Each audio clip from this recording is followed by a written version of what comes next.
You know what's another accessory you're seeing a lot these days in the spring is kids walking around with test prep books. Spring is a huge test-taking time for kids. I don't think anybody would voluntarily take the SAT 7 times except the woman sitting next to us. She did exactly that to help her son get ready for the test. An unbelievable story. Then, of course, she wrote a book about it because why not? It's called The Perfect Score Project. Debbie Stier joins us now. Great to see you. Thank you for having me. I mean, 7 times. Come on. I took it twice, and that was two times too many. Right. I mean, I will say this. I took the test 7 times as research. I was writing a sort of consumer reports about test prep and the test prep industry.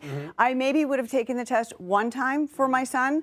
And that's actually how it started out. But then when it grew into this consumer reports, it grew into 7 tests because I wanted to take every test that was offered, tried out different test locations and different kinds of test preps and report back what works, what doesn't, and why. I know that when I took the SAT back in the day, I did a little bit of prep at school, and then I went and took the test. And there was a little bit of stress involved having to go on a Saturday, but it wasn't a huge deal. Right. Totally different these days. Is that right?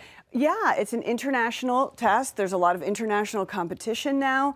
And yeah, you're expected to test prep at this point. Everybody prepares for the test to some degree or another. And I mean, tell us, what have you discovered? What have you learned? What should people know? Okay, Give us the goods. Yeah, come on. Okay, so here are the goods. Most test prep is strategy based, and most students, including myself, need foundational work. Okay, and so that's why the College Board reports that the average score gain is 5 to 20 points after test prep.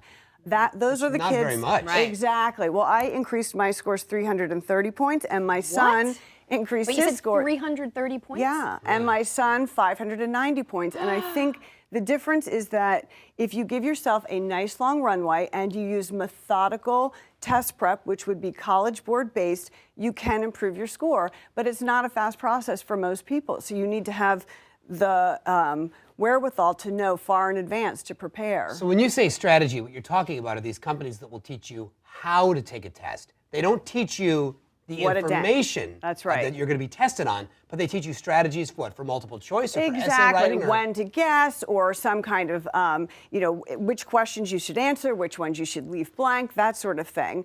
Foundational test prep would be what's a dangling modifier? How do you identify an antecedent pronoun? Because that's really what Is that English? I know. No idea. By the way, I didn't learn that until I was a grown-up. No one ever taught me grammar, and guess what? It's tested on the SAT. Right. So, I mean, so you did, over the course of a year, you did this. Yeah. So I know a lot of people are sort of saying, should I take a test prep course? Should I do an individual tutor? I mean, it's very confusing. What do you recommend, being the expert, so to speak? Here's the thing, and this is why, you know, I had a lot of anxiety about it. There are 20 million different options if you Google SAT test prep. It's overwhelming.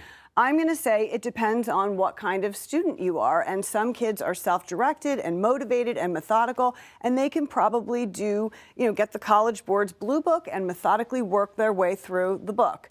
Most students, including myself, are not that organized or motivated, and I'm going to say the most efficient way is probably a tutor, and you don't have to necessarily spend a fortune on it.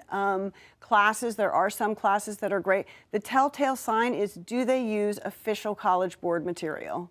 Bingo. That's what we need to know. Yeah. Is there anything to absolutely avoid? Was there anything that you found was going to lower people's score or increase their anxiety? Yeah, I did do some of the big commercial test prep, and my score went down.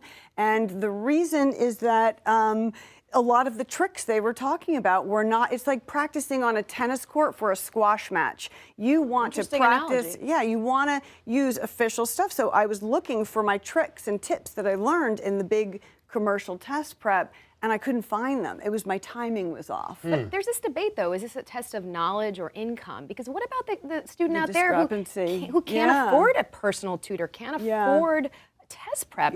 What's your advice? My advice is this.